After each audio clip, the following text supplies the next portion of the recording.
block and delete. Vote for Kamala Harris on November 5th to keep bad people from doing bad things. Plus, what I learned being banned by TikTok last year and what I learned from TikTok politics debaters today. If Kamala Harris wins, that makes Joe Biden an American hero.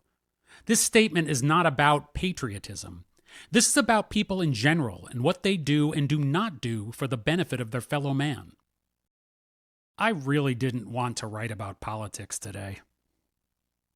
Writing is supposed to be fun, and although I find this topic tiresome leading up to Election Day, I am determined to get some pleasure out of it.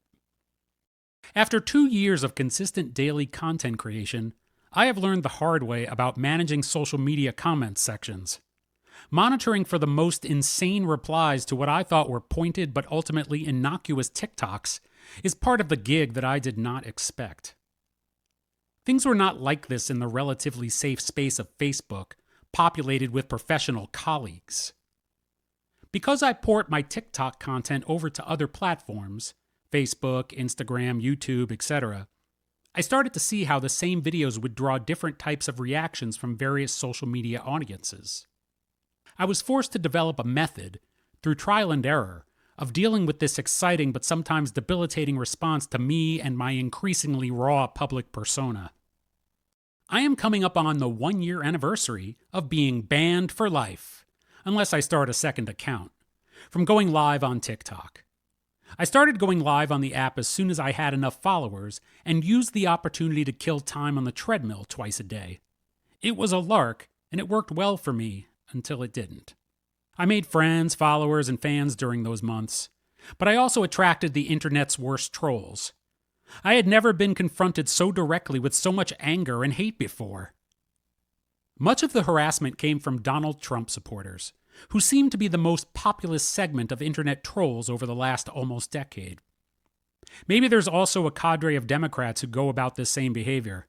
I am only speaking about my trolls. The normalization of this dehumanizing behavior coincides with Donald Trump's presence in politics, but it also arrives ready-made for anyone who wants permission to hide behind a screen and neatly package their racism, sexism, and homophobia in one convenient afternoon attack.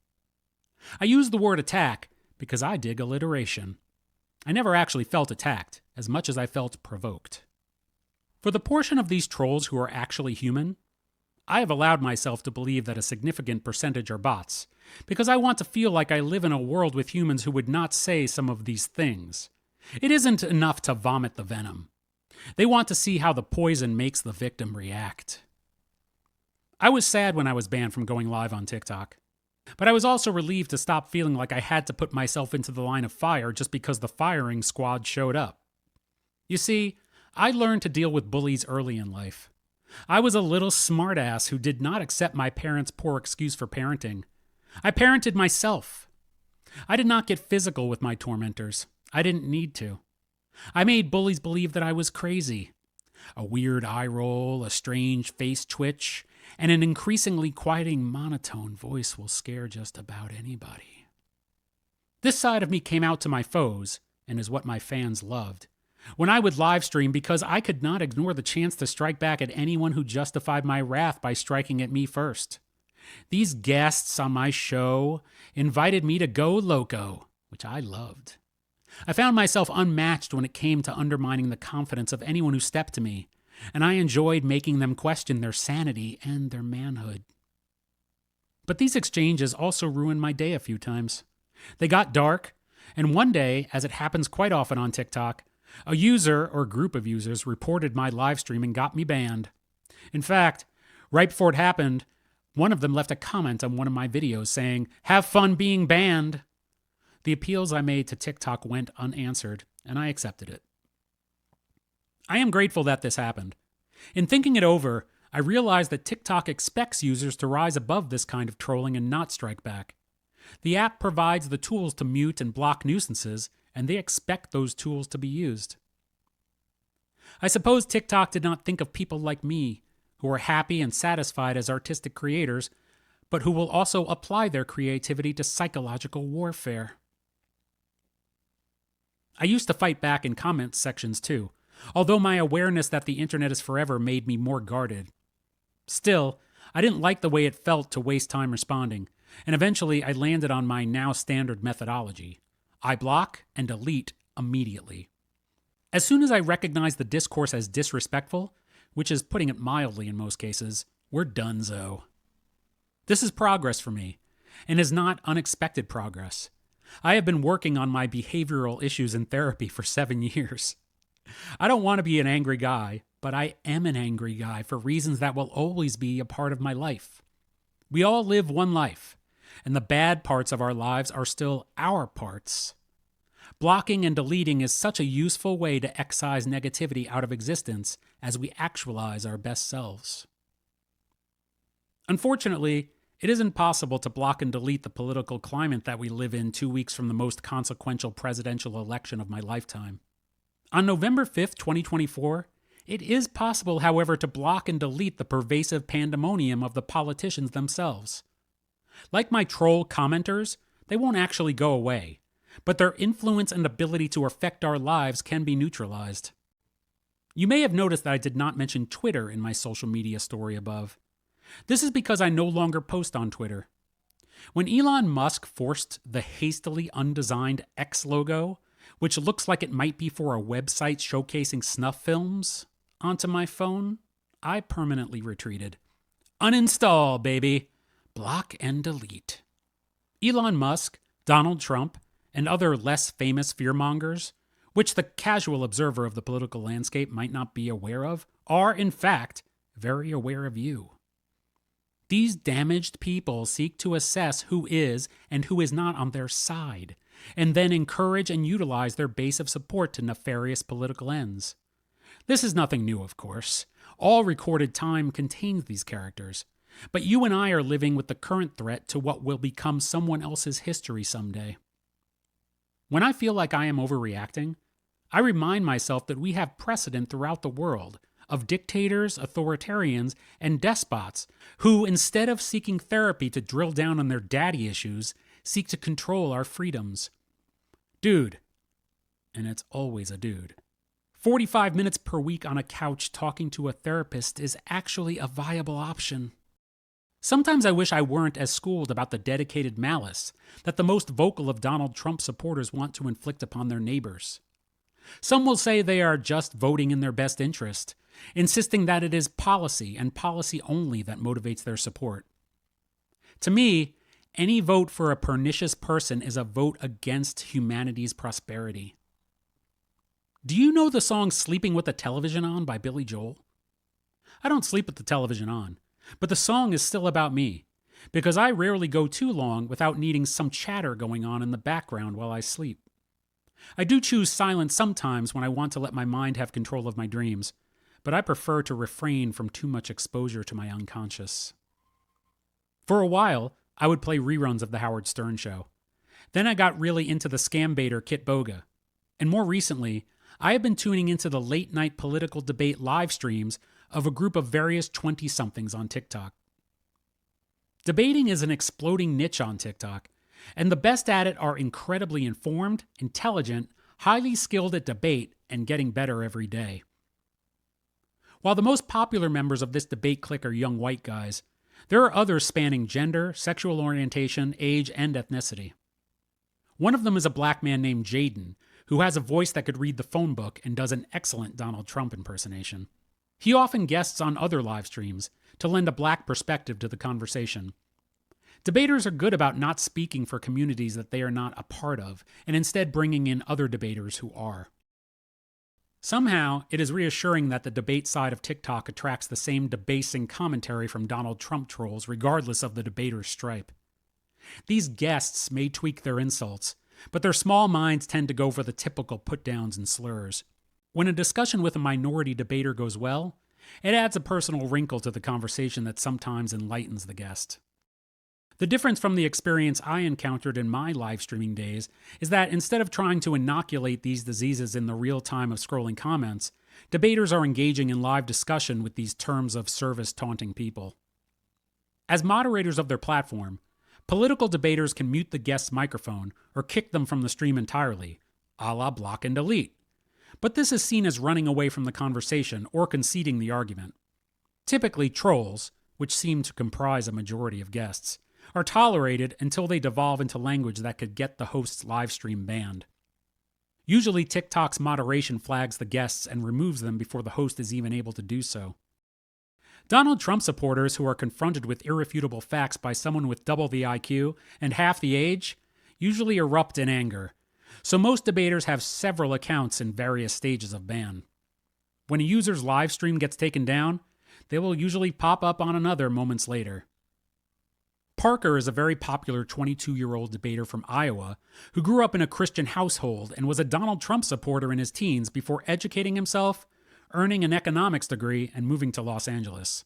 He has nearly 1 million followers on TikTok, and his daily 6-hour live streams often draw up to 10,000 viewers at a time. Yesterday, while listening, I made a few quick notes of some exchanges Parker had over the course of an hour with Donald Trump supporters. Multiple guests intentionally mispronounced Kamala Harris's name, even when corrected, with some going as far as to call her Kamala, to which Parker immediately kicks them. A guest asks, "Why are you okay with children cutting off their dicks or adding them?" When pressed by Parker, the guest then hypocritically agrees that circumcision is fine because it's religious. Several men in their late 40s, one with the username RealDealMAGA, tend to be extremely homophobic and extremely angry. A male guest, who is clearly at least twice Parker's age, comes up using Parker's profile photo on his account and then proceeds to angrily project homophobia. Parker is not rattled and asks the guest, "Are you okay? Are you going through something?" When the guest runs away after not getting a reaction, Parker moves on to the next, saying, "What a weirdo." Fans donate money to support Parker and receive shout-outs throughout the live stream. The money really starts to flow when a guest accuses Parker of not having a real job, which always makes the guest angry, especially when Parker asks them to define job. Parker and other debaters on my side of TikTok are all supporting Kamala Harris for president. They provide a small but essential piece of an overall effort to block and delete the forces led by the former president of the United States, who recently referred to liberals in America as the enemy within, propagandistic language straight out of Holocaust Germany. Again, I really didn't want to write about politics today. I am the enemy within. That's me. I'm one of the people who doesn't support Donald Trump, and according to him and his cult, I am the enemy within. Frankly, I don't even like calling him former president of the United States. I mean, I like the former part. But even using the words President of the United States is giving too much respect to a person who does not respect me. Block and delete!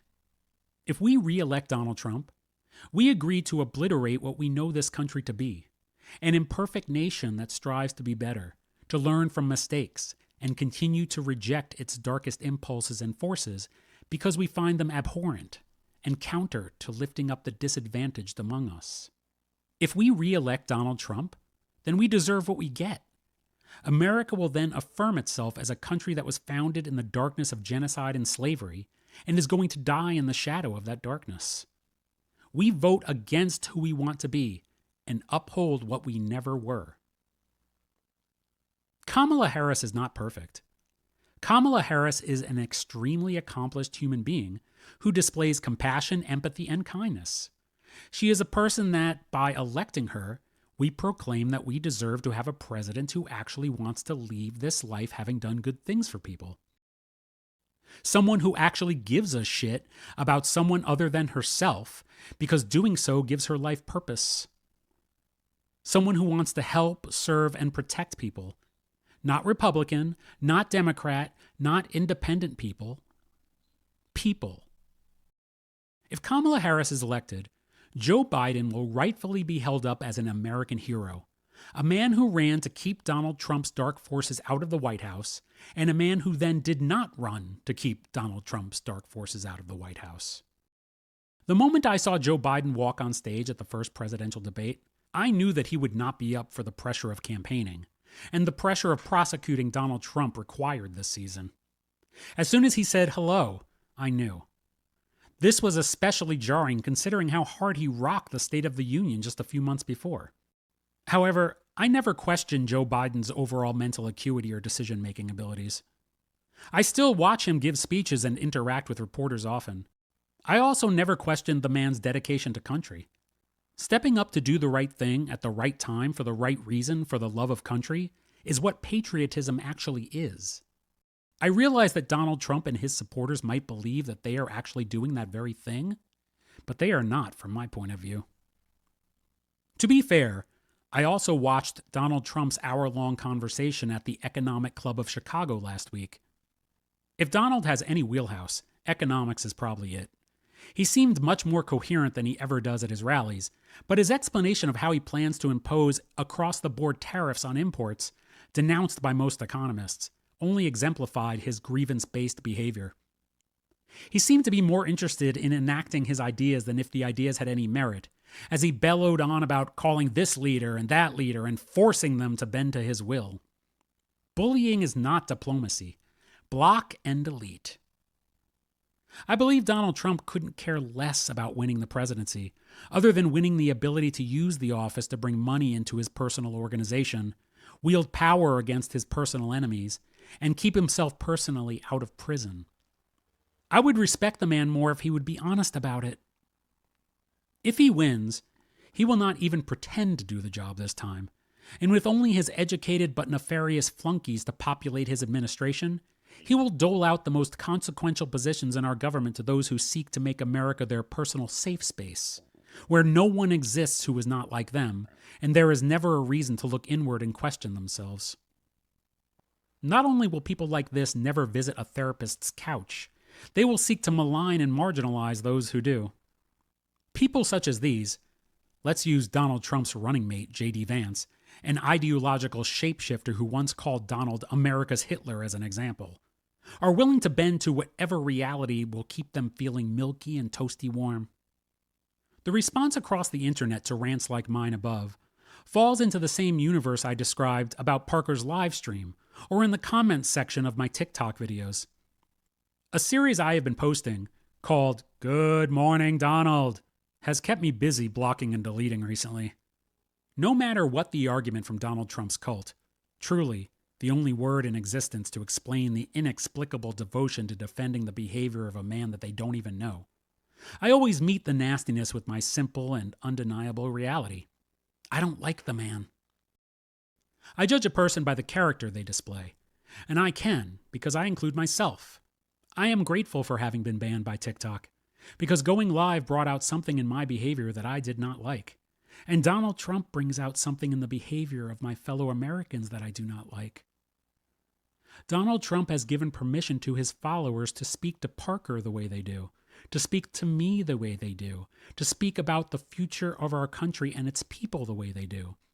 We are now the enemy within.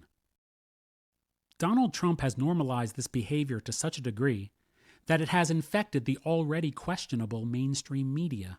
Questionable in that while its journalists may believe that they are seeking to report without fear or favor, they are just as susceptible as anyone to what journalist Aaron Rupar has coined sane washing, i.e., normalizing authoritarian, dictatorial, fascistic behavior by not calling it out. I recently canceled my decades-long subscription to the New York Times for this reason. Another journalist that I respect, Tim Miller, a former Republican never-Trumper, who recently took over hosting the Bulwark podcast, the flagship show of the Bulwark, an original never-Trump organization of former Republicans seeking to keep Donald Trump out of the White House, caught some shade from me last week over a tangential type of sane washing. I sent Tim the following note. Hi, Tim. I just finished listening to your show closing commentary on today's episode of the Bulwark podcast about your banter from last week with Caitlin Collins from CNN, about how she is sad that the election is about to be over and how you might find reporting on Kamala boring, but that Caitlin will still find it fun. I am paraphrasing, but I feel like I am summing up the back and forth well enough insofar as you felt the need to break the fourth wall about it. I was kind of grossed out that day when I heard it. Look, man, your explanation sounded very explainy, and I couldn't believe how long you were going on to justify the nature of the conversation as pre-show getting to know you chit-chat. I totally get what you were saying about how and why it happened, But I was not surprised that other listeners pointed it out, because it came off as glib and out of touch. I am a fan, and I only continued listening to the show after Charlie Sykes left because you became the host. The fact of the matter is that you, Caitlin, and many other mainstream journalists have achieved a certain level of wealth, fame, and status because of the bottomless pit that is reporting on Donald. Donald is an insane, unethical, and immoral habitual liar that you profit off of. That fact does throw a little kernel of doubt into trusting your reporting. So when candid moments like the one with Caitlin happen, it is unsettling. I am not saying anything that you don't know, but I feel it is good to hear it from a sincere source. My breakfast is getting cold. Thank you for your efforts. If you, or more likely, someone you love who is putting party over country, are still thinking about voting for Donald Trump, feel free to forward them the link in this article compiled by Mark Jacob, former editor of the Chicago Tribune, of 200 Reasons Not to. I really didn't want to write about politics today. Vote Harris Walz on November 5th.